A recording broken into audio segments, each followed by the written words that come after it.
तो आदाब, नमस्कार, गुड इवनिंग, सत श्री अकाल। एक बार फिर आप तमाम लोगों का स्वागत है क्राइम कहानियां विद शम्स में। आज की कहानी एक ऐसे मुकदमे की जो लगभग आधी सदी बीत चुकी है, लेकिन अब भी उसके फैसले का इंतजार है। आज की क्राइम कहानी एक ऐसे कत्ल की जिसमें अदालत ने अपना फैसला तो सुनाया, लेकिन जिसका कत्ल हुआ खुद उसके अपने परिवार वाले उस फैसले से सहमत नहीं है। मामला उल्टा है कि अदालत ने जिन 4 लोगों को उम्र कैद की सजा दी, जो मरने वाला उनका परिवार ये कह रहा कि नहीं, ये चारों बेकसूर हैं, बल्कि असली कातिल कोई और है, असली साजिश कुछ और थी और उसको बेनकाब किया जाए। 49 साल के बाद एक कत्ल के मामले में जिसका कत्ल हुआ, उसके परिवार के लोग दिल्ली हाई कोर्ट का दरवाजा खटखटाते हैं और कहते हैं कि 49 साल पुराने इस मर्डर केस की दोबारा से जांच हो। और कमाल की बात यह है कि दिल्ली हाई कोर्ट इस बात को मंजूर भी कर लेती है और सीबीआई को हुक्म देती है कि 49 साल पहले हुए उस कत्ल की एक बार फिर से जांच की जाए। यह कत्ल कोई आम कत्ल नहीं, यह कत्ल किसी आम इंसान का कत्ल नहीं, बल्कि अपने दौर के उस वक्त के सबसे ताकतवर नेताओं में से एक, इंदिरा गांधी की सरकार में रेल मिनिस्टर रहे ललित नारायण मिश्र, जिन्हें प्यार से लोग ललित बाबू भी कहते हैं, उनके कत्ल की कहानी है। इस देश में अगर सबसे ज्यादा वक्त तक चलने वाले मुकदमों की बात करें तो शायद आज की कहानी का जो मुकदमा है वो सबसे लंबे केसेस में से एक है। और कमाल की बात यह देखिए कि एक आम मुकदमा नहीं, इस देश के उस वक्त के सबसे ताकतवर नेता, मंत्री, जो इंदिरा गांधी की सरकार में कैबिनेट मिनिस्टर, रेलवे मिनिस्टर रहे, ऐसे शख्स का कत्ल होता है। और कत्ल के आज 49 साल के बाद भी कोई ये नहीं कह सकता कि सचमुच उनके कातिल पकड़े गए या जिन लोगों को सजा हुई सचमुच वही कसूरवार हैं। 49 साल बाद अभी इसी महीने अप्रैल में 7 अप्रैल को दिल्ली हाई कोर्ट ने एक फैसला सुनाया। यह फैसला ललित नारायण मिश्र, जो कि उस वक्त रेल मिनिस्टर थे, उनके पोते ने एक पिटीशन दाखिल की थी दिल्ली हाई कोर्ट में, और यह कहा था कि उनके दादा के कत्ल के इल्जाम में जिन 4 लोगों को उम्र कैद की सजा सुनाई गई, वो चारों असल में गुनहगार नहीं है, बल्कि असली कातिल को छुपाया गया है। और असली कातिल तक पहुंचने की जो कोशिश सीबीआई को करनी चाहिए वो सीबीआई ने नहीं की। तो अब 49 साल के बाद ललित नारायण मिश्र के पोते ने इस केस को फिर से रीओपन करने, इसकी दोबारा जांच कराने की मांग की है। और कमाल की बात यह है कि दिल्ली हाई कोर्ट ने इस अर्जी को मंजूर कर लिया है और सीबीआई को यह हुक्म दिया है कि वो इस केस की दोबारा जांच करे। अगली तारीख मई की दी गई है, मई में बाकी चीजें फाइनल होंगी। लेकिन कमाल है कि 49 साल से एक कत्ल और उस कत्ल के असली गुनहगार को लेकर कोई फैसला नहीं आ पाया। फैसला आया भी तो इस फैसले के सामने अब लगता है कि वो फैसला अधूरा है। जिन लोगों को सजा दी गई शायद वो असली कातिल नहीं है, बल्कि असली कातिल अब भी बचा हुआ है। अब पता नहीं 49 साल बाद वो जिंदा है भी कि नहीं है। लेकिन चूंकि ये पूरा फैसला है और किस तरीके से इंसाफ के लिए 49 साल, लगभग 49 साल मतलब 50 अगर जोड़े तो आधी सदी होती है। एक सदी में 100 साल होते हैं, 50 साल एक केस में गुजर जाए, यकीन नहीं होता। लेकिन सच्चाई आपके सामने है। आखिर ऐसा क्यों हुआ कि हाई कोर्ट को दोबारा ये जांच करने का हुक्म देना पड़ा? आखिर सीबीआई ने कहां गलती की? क्या जिन लोगों को उम्र कैद की सजा दी गई वो गलत फैसला था हाई कोर्ट का? क्योंकि हाई कोर्ट के फैसले के बाद उन चारों ने सुप्रीम कोर्ट में अपील की और सुप्रीम कोर्ट ने उस फैसले को, हालांकि अभी भी पेंडिंग है, लेकिन उनको जमानत दे दी और वो जमानत पर बाहर है। एक 5वां जिसको सजा दी जानी थी उसकी पहले ही मौत हो गई। 49 साल लंबा होता, कौन कितना इंतजार करेगा? तो इस पूरी कहानी और इस जांच और इस कोर्ट के फैसले को समझने के लिए पहले असली कहानी को समझना जरूरी है। बात 2 जनवरी 1975 की है, 1975। ये वही 1975 है जिसमें जून में देश में पहली बार इमरजेंसी लगा था। तो 2 जनवरी 1975 को बिहार के समस्तीपुर रेलवे स्टेशन में एक बड़ी रेल लाइन का उद्घाटन होना था। ब्रॉड जो वो होता है लाइनें, रेलवे की लाइन, समस्तीपुर में अब तक छोटी लाइनें थी, वहां एक रेलवे ट्रैक को और बिछाना था, बड़ी लाइन थी, उसका उद्घाटन होना था। प्रधानमंत्री देश की इंदिरा गांधी थी और उनके कैबिनेट में रेल मिनिस्टर ललित नारायण मिश्र थे, जिनको बिहार में ललित बाबू के नाम से जाना जाता है। और वो बहुत ही कद्दावर नेता थे। कहते हैं कि वो इतने ताकतवर थे कि शायद अगर वो जिंदा होते तो आगे चलकर इस देश के प्रधानमंत्री भी बन सकते थे। पॉलिटिकल पंडित हमेशा ऐसा कहते हैं। लेकिन वक्त से पहले उनकी मौत हो गई, और वो मौत भी बड़ी अजीब तरीके से हुई। 2 जनवरी 1975 को समस्तीपुर के रेलवे स्टेशन पर ही उद्घाटन समारोह रखा गया था, नया रेलवे लाइन को शुरू करने का। शाम के वक्त ये फंक्शन था। तय वक्त पर ललित नारायण मिश्र समस्तीपुर रेलवे स्टेशन पहुंच चुके थे। वहां जाने के बाद अब वो भाषण दे रहे थे। सामने बहुत भीड़ थी। अचानक भीड़ की तरफ से एक हथगोला आता है और वो सीधे ललित नारायण मिश्र के पास गिरता और फटता है। उससे बहुत सारे लोग जख्मी होते हैं, लेकिन सबसे करीब थे ललित नारायण मिश्र, तो उनको ज्यादा चोट लगती है। उनके दोनों पैर बुरी तरह से जख्मी हो चुके थे। उनके दाएं और बाएं खड़े 2 लोग भी बुरी तरह से जख्मी हो गए। अब भगदड़ मच गई। अभी वो आनंद फानंद में अस्पताल ले जाना है। तो जो सबसे नजदीक अस्पताल ढंग का था समस्तीपुर से, वो वहां से करीब 40 किलोमीटर दूर दरभंगा मेडिकल कॉलेज था। लेकिन बदनसीबी ये कि उस दिन दरभंगा मेडिकल कॉलेज में डॉक्टरों की स्ट्राइक, तो वहां वक्त पे पता नहीं इलाज मिले ना मिले। तो कुछ लोगों को तो दरभंगा फिर भी भेज दिया गया। अब बात एक रेल मिनिस्टर की थी, ललित नारायण मिश्र एक कद्दावर नेता, तो उन्हें कहां भेजा जाए इलाज के लिए। तो फिर यह तय हुआ कि इनको दानापुर भेजते हैं। दानापुर एक रेलवे का अच्छा खासा बड़ा एक तरह से हेडक्वार्टर कहें आप, और पटना से बिल्कुल करीब। तो दानापुर भेजने का फैसला लिया गया। समस्तीपुर से दरभंगा 40 किलोमीटर था, लेकिन समस्तीपुर से दानापुर करीब 135 किलोमीटर के आसपास, और 6 से 7 घंटे का वक्त। खून रिस रहा है, लेकिन और कोई ऑप्शन नहीं। तो युवा की दानापुर के रेलवे मेडिकल कॉलेज अस्पताल जो है वहां ढंग से इलाज होगा। तब इनको फौरन एक ट्रेन में बिठाया गया। साथ में उनके भाई जगन्नाथ मिश्र बैठे और कुछ और लोग। जगन्नाथ मिश्र वही हैं जो आगे चलकर बिहार के चीफ मिनिस्टर भी बने थे। वो ललित नारायण मिश्र के छोटे भाई थे। तो खैर, अब वो ट्रेन चली। जिस ट्रेन को 6 से 7 घंटे में दानापुर पहुंचना था, वो ट्रेन हैरत अंगेज तौर पर 14 घंटे बाद दानापुर पहुंचती है। अब जरा आप कल्पना कीजिए कि एक रेलवे का मिनिस्टर, जो खुद रेल मिनिस्टर जिसके अंदर में सारी ट्रेनें हैं, और वो एक ट्रेन में घायल है, और उस ट्रेन को जल्दी पहुंचने की बजाय 6 से 7 घंटे, वो 14 घंटे में पहुंचती है ना, तो 7 घंटे डिले। आज के दौर में ये नामुमकिन है। अभी आप कोई भी रेल मिनिस्टर, क्या रेलवे का कोई अफसर हो, आप देखिए कैसे ट्रेन भगा देंगे।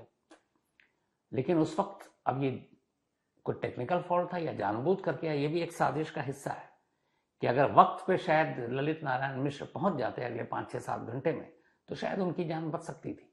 यहाँ ये भी ध्यान देने की बात है कि जो हथगोला फटा था, वो शरीर के ऐसी किसी जगह पर नहीं लगा था कि जिससे मतलब सर, सीने में या कहीं पैर में सबसे ज्यादा गंभीर चोटें आई थी। लेकिन खून बहुत बह गया। अब 14 घंटे ट्रेन में, खैर दानापुर पहुंचते हैं, वहां इलाज शुरू होता है। लेकिन अगले दिन यानी 3 जनवरी 1975 को डॉक्टर हाथ खड़े कर लेते हैं। ललित बाबू की मौत हो जाती है। मौत के बाद पूरे बिहार में, देश में मातम पसर जाता है। अब इसके बाद बिहार सरकार, उस वक्त अब्दुल गफूर बिहार के मुख्यमंत्री हुआ करते थे, वो फौरन एक इंक्वायरी बिठाते हैं और सीआईडी को ये केस दे देते हैं। सीआईडी की टीम पहुंचती है, जांच शुरू करती है। लेकिन इससे पहले कि सीआईडी अपना काम करती, अचानक दिल्ली से ऑर्डर होता है और इस मामले की जांच सीबीआई को सौंप दी जाती। वही सीबीआई जो उस जमाने में नहीं, आज भी उसी के लिए मशहूर है कि किसी केस को ठंडे बस्ते में डालना हो, किसी केस को बर्बाद करना हो, तो सीबीआई को दे दो।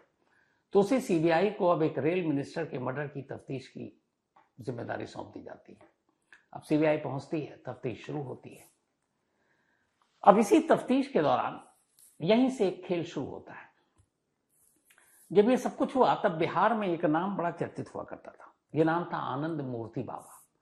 आनंद मूर्ति बाबा, अब तो खैर ये नाम नहीं सुनाई देता है, क्योंकि एक उस वक्त आनंद मार्गीय हुआ करते थे बिहार में।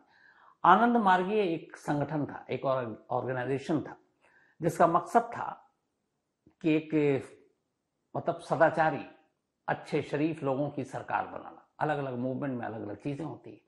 तो आनंद मार्गी का ये था कि सदाचारी सरकार बने, और इसके लिए वो बाकायदा हथियार उठाने से भी गुरेज नहीं करते थे। कहते हैं कि आनंद मार्गियों को बाकायदा हथियार चलाने की ट्रेनिंग दी जाती थी। ये अपने आप में लॉ एंड ऑर्डर के लिए एक समस्या थी। तो आनंद मार्गीय का लेकिन अच्छा खासा दबदबा हो रहा था धीरे धीरे बिहार में, और उसके जो सर्वे सर्वा जो नेता थे वो आनंद मूर्ति बाबा थे। तब इधर ललित नारायण मिश्र के कत्ल से पहले एक और चीज बिहार में होती है।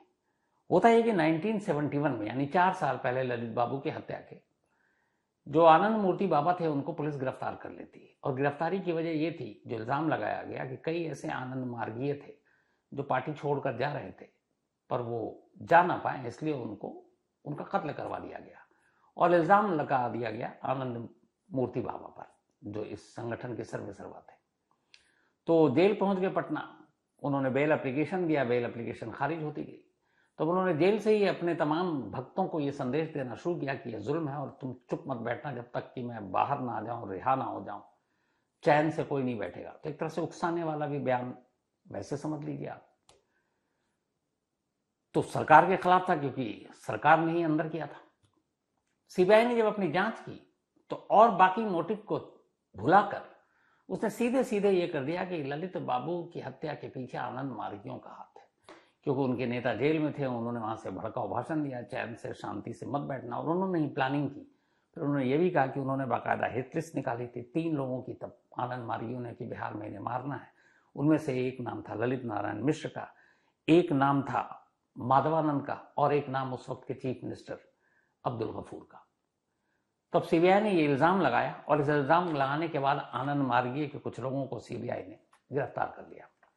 गिरफ्तार करने के बाद कुछ को गवाह भी बना लिया, उनकी गवाही हुई, और इन सब चीजों के होने के बाद सीबीआई ने चार्जशीट दाखिल की। चार्जशीट दाखिल करने के बाद